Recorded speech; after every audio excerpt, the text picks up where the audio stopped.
ज्योतिर्लिंग की पावन कथा। इस ज्योतिर्लिंग की महिमा अनंत है।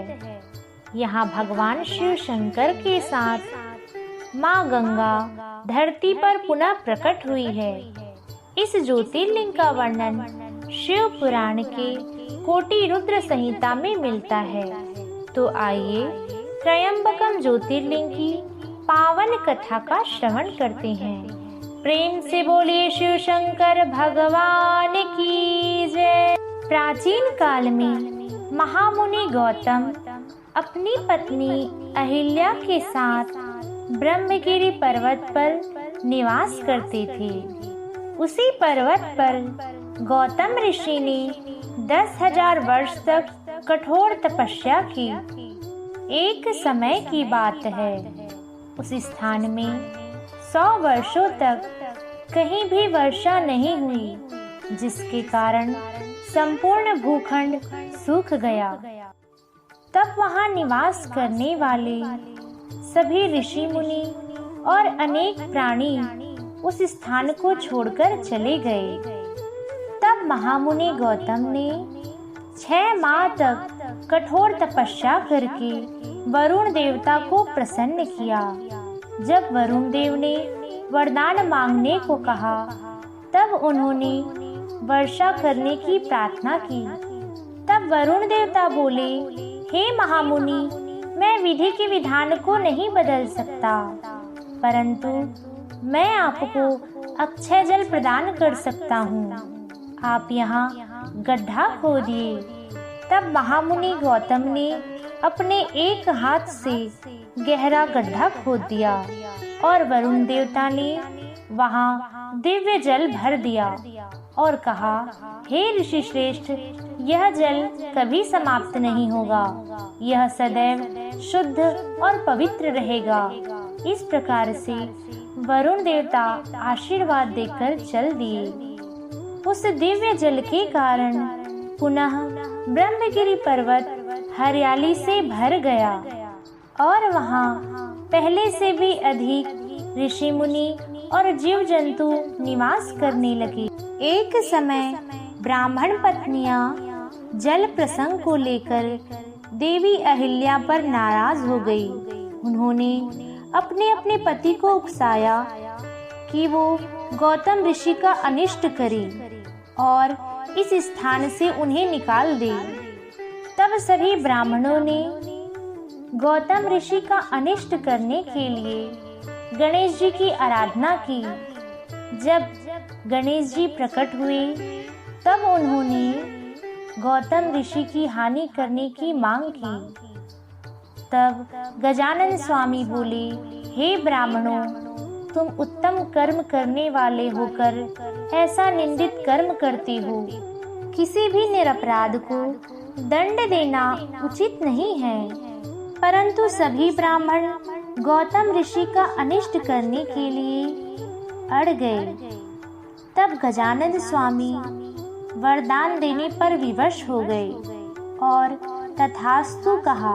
अब गजानन स्वामी एक दुर्बल गौ का रूप धारण कर गौतम ऋषि के खेत पर गए। महामुनि गौतम उस दुर्बल गाय को देखकर दया से भर आए और उसे खिलाने के लिए अनाज आगे किया, परंतु उस गाय ने जैसे ही अनाज को छुआ, वह गिर पड़ी।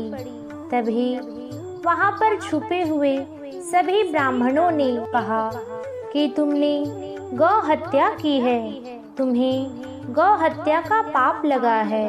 इस प्रकार से सभी ब्राह्मण गौतम ऋषि और अहिल्या को सताने लगे और उस स्थान को छोड़कर जाने के लिए कहा। तब महामुनि गौतम अहिल्या को साथ लेकर वहां से एक कोस दूर जाकर निवास करने लगे, परंतु उन ब्राह्मणों ने वहां भी आकर उनको सताना शुरू कर दिया। कहा, तुम कोई भी धर्म कार्य नहीं कर सकते, तुम्हें यज्ञ यज्ञादि करने का कोई अधिकार नहीं है, तुम गौ हत्यारे हो। तब गौतम ऋषि बोले, हे ब्राह्मणों, आप ही मेरे प्रायश्चित और मेरे उद्धार का उपाय बताइए। तब ब्राह्मणों ने कहा, तुम अपने पाप को प्रकट करते हुए 3 बार सारी पृथ्वी की परिक्रमा करो, फिर लौटकर यहाँ 1 महीने तक व्रत करो।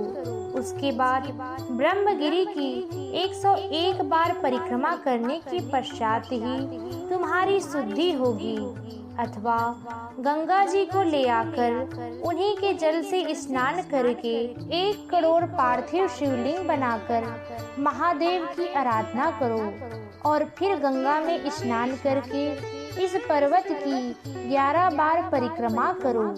तत्पश्चात 100 घड़ों के जल से पार्थिव शिवलिंग को स्नान कराओ। ऐसा करने पर ही तुम्हारा उद्धार होगा। तब गौतम ऋषि ने ब्राह्मणों के कथनानुसार सारे कार्य किए और अपनी पत्नी अहिल्या के साथ भगवान शिव की आराधना करने लगे। उनकी ऐसी कठोर तपस्या को देखकर भगवान शिव शंकर प्रकट हो गए और उन्होंने गौतम ऋषि से कहा कि हे मुनि, मैं प्रसन्न हूँ, मांगो, क्या मांगते हो।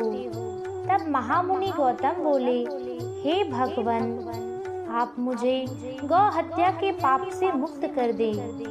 तब भगवान शिव शंकर ने कहा कि हे ऋषि श्रेष्ठ, तुम सर्वथा निष्पाप हो।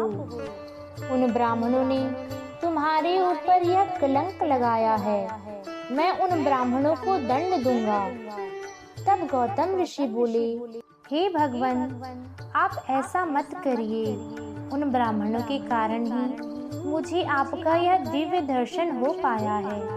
हे प्रभु, मेरी एक विनती है, आप यहाँ माँ गंगा को प्रकट कीजिए। तब भगवान शिव शंकर ने देवी गंगा को वहाँ प्रकट किया। देवताओं और गौतम ऋषि की प्रार्थना पर भगवान शिव शंकर वहाँ त्रयंबकम ज्योतिर्लिंग के रूप में सदा के लिए विराजमान हो गए। प्रेम से बोलिए त्रयंबकम भगवान की जय। यहाँ पाप नाशनी माँ गंगा स्वयं विराजमान है। इसे गोदावरी या गौतमी नदी के नाम से जाना जाता है। गौतमी नदी के तट पर विराजित यह ज्योतिर्लिंग बहुत ही दिव्य और अलौकिक है। भगवान शिव शंकर यहाँ सदैव विराजमान रहते हैं। जब बृहस्पति सिंह राशि पर स्थित होते हैं, तब सभी देवी देवता आकर भगवान शिव की आराधना करते हैं। प्रेम से बोलिए शिव शंकर भगवान की जय। इस प्रकार से यह कथा संपूर्ण होती है। प्लीज मेरे चैनल भगवान की पावन गाथा को सब्सक्राइब जरूर करें और इस वीडियो को लाइक और शेयर करना ना भूलें। जय भोलेनाथ।